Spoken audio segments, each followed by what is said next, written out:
Bonjour Michel. Bonjour Paul. Bon, on peut pas dire que c'était le match du siècle. Une petite disgrâce, mon Paul. C'était incroyable.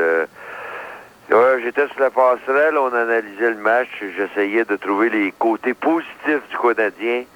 Je pense que ça m'a pris 57 minutes avant de dire une bonne chose sur le côté du Canadien. Et c'est très malheureux parce que c'était un match hier soir là, qu'on s'entendait. Là. Tu te bats pour ta vie, hein? Tu essaies d'avoir une meilleure place pour les séries éliminatoires. L'équipe que tu rencontres, c'est une équipe qu'il faut absolument que tu battes.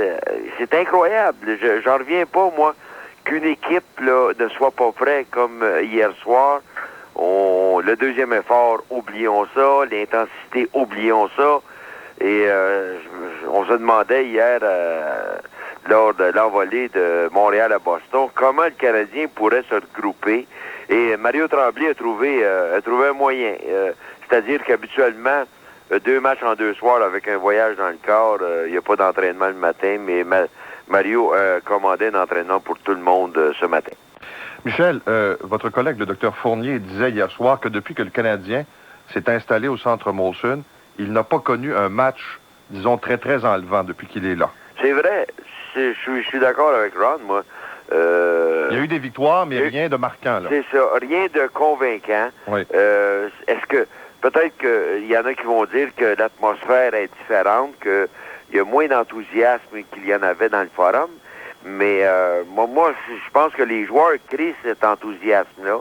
C'est bien entendu, il y a toujours le fait qu'il y a peut-être 400 000 nouveaux spectateurs chaque match qui sont là par curiosité, mais quand même, il va falloir que les joueurs se mettent dans la tête que ce sont eux qui donnent le spectacle, c'est pas les spectateurs qui donnent le spectacle. Non, ça c'est sûr. Vincent D'Anfos, est-ce qu'on va le suspendre? Moi, j'ai un règlement devant moi, là. Je dis un règlement, là.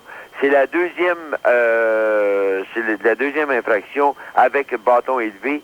Et il y a un nouveau règlement cette année, Paul, qui dit qu'une inconduite avec bâton élevé a été effacée après avoir disputé 41 matchs consécutifs sans recevoir une deuxième inconduite de partie reliée au bâton.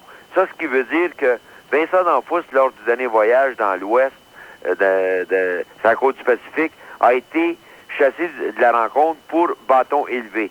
Donc, ça fait pas 41 matchs. Alors, donc, principe... sa deuxième offense égale suspension pour ce soir. Vincent D'Anfos ne jouera pas ce soir. Merci, Michel. Au revoir, Paul. Salut, 7h35.